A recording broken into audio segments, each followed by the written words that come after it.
Sejam muito bem-vindos, meus caros, e como já todos sabem, houve um ataque dramático na Alemanha, à semelhança daquele que aconteceu no Natal do ano passado, em que um afegão conduziu um carro em direção a uma multidão e acho que vitimou mesmo uma pessoa e deixou uma criança em estado grave. E, portanto, eu venho mostrar-vos esta notícia e falar um bocadinho sobre o que já se descobriu sobre a pessoa em causa que fez este crime hediondo. Vamos ver, meus caros, esta notícia, onde é dito: confirmado, atacante de Munique é um afegão que não conseguiu asilo. As autoridades europeias parecem incapazes ou pouco dispostas a lidar com imigrantes cujos pedidos de asilo são rejeitados. O motorista do carro que atropelou uma multidão em Munique na quinta-feira, 13 de fevereiro, ferindo 28 pessoas, era um requerente de asilo rejeitado, de acordo com os relatos dos mídia alemães. Identificado, o homem de 24 anos nasceu na capital do Afeganistão e veio para a Alemanha no final de 2016, mas o seu pedido de asilo foi posteriormente rejeitado. Foi-lhe então concedida uma autorização denominada de tolerância, o que significa que a sua decisão de deportação foi suspensa.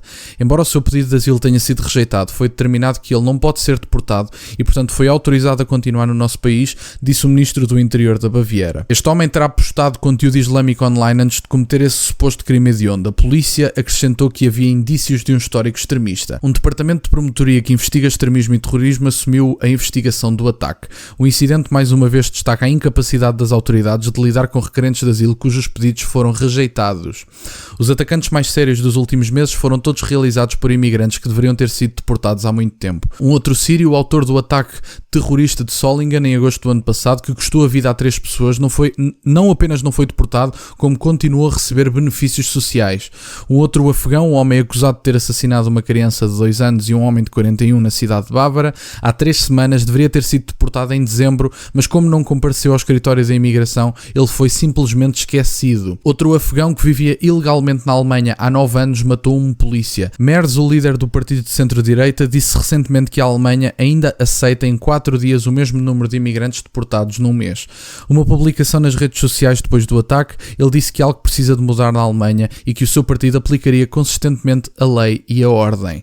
A CDU, junto com o seu partido irmão, digamos assim, a CSU da Baviera, está a liderar as pesquisas de opinião, portanto as sondagens, com 30 a 31% de apoio, com pouco mais de uma semana para as eleições nacionais de 23 de fevereiro. Em segundo lugar está a AfD, o partido anti-imigração, com 20 a 21%. Portanto, meus caros, estas são as notícias, já se multiplicam os casos na Alemanha de várias situações em que requerentes de asilo rejeitados acabam por cometer crimes, pessoas que deveriam estar a ser deportadas acabam por cometer crimes. Isto mostra uma enorme ineficácia na Alemanha, não só de pessoas que já tinham ordem de deportação, mas pessoas que não deveriam estar cá por causa de leis completamente levianas, sejam elas de nacionalidade, sejam elas de entrada completamente ridícula que tem acontecido, não só na Alemanha, mas noutros países, mas a Alemanha é um símbolo dramático disso, à semelhança da Bélgica, por exemplo, em que Bruxelas tem, por exemplo, em Bruxelas mesmo, traficantes de droga a disputar território com Kalashnikovs em plena luz do dia. Temos na Suécia um atentado por dia no mês de janeiro e, portanto, se eu acho que isto não deveria lançar os alarmes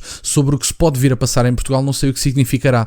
E falava eu no primeiro canal de algumas declarações do jornalista Pedro Guerreiro, em que ele dizia que não consegue perceber porque é que as pessoas não acreditam em dados oficiais e porque é que se sentem inseguras. Bom, talvez seja porque dentro da União Europeia há países a colapsar do ponto de vista da segurança e as pessoas conseguem perceber, algumas delas, pelo menos as mais atentas, conseguem perceber que isto pode significar aquilo que se pode vir a passar em Portugal.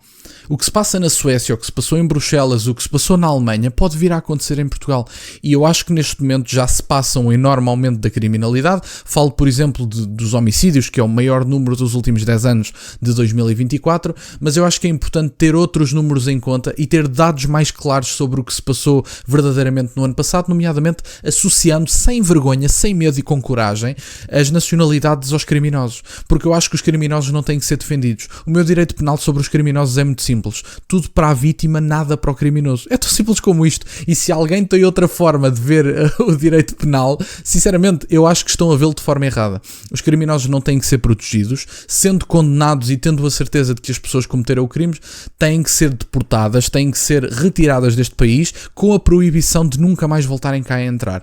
E os controlos têm que ser rígidos e nós não precisamos de imigração em massa para sustentar o país. Nós precisamos de manter cá os nossos jovens e de lhes dar condições salariais para que se mantenham cá, para que saiam de casa, e não é andar a sustentar parasitas que vieram de outros países, que vivem 15 e 20 em cada casa e que muitas vezes andam a cometer crimes e a guetizar determinadas zonas. Mas para haver uma verdadeira mudança precisamos de coragem política, e eu sinceramente tenho a certeza absoluta de que os partidos do centro não estão dispostos a essa coragem política, e que Portugal pode ser dos últimos países a ter uma verdadeira mudança política. Mas sinceramente eu espero que comece a acontecer em toda a Europa, aliás, como já está a acontecer, e eu acho que as eleições neste mês na Alemanha vão ser significativas para aquilo que é o futuro da Europa e da União Europeia, porque os países mais fortes e os países que lideram a União Europeia de um ponto de vista muito prático já estão a mudar politicamente. Nós vemos o que se passa em França, vemos o que se pode vir a passar na Alemanha, nomeadamente com o crescimento estrondoso da AfD, estarem neste momento com 20-21% de sondagens.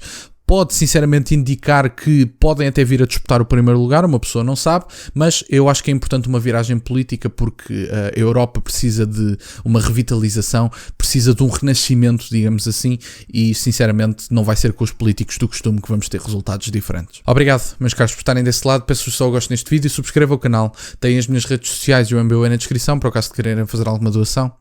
E nunca se esqueçam, meus caros, questionem tudo. Até à próxima.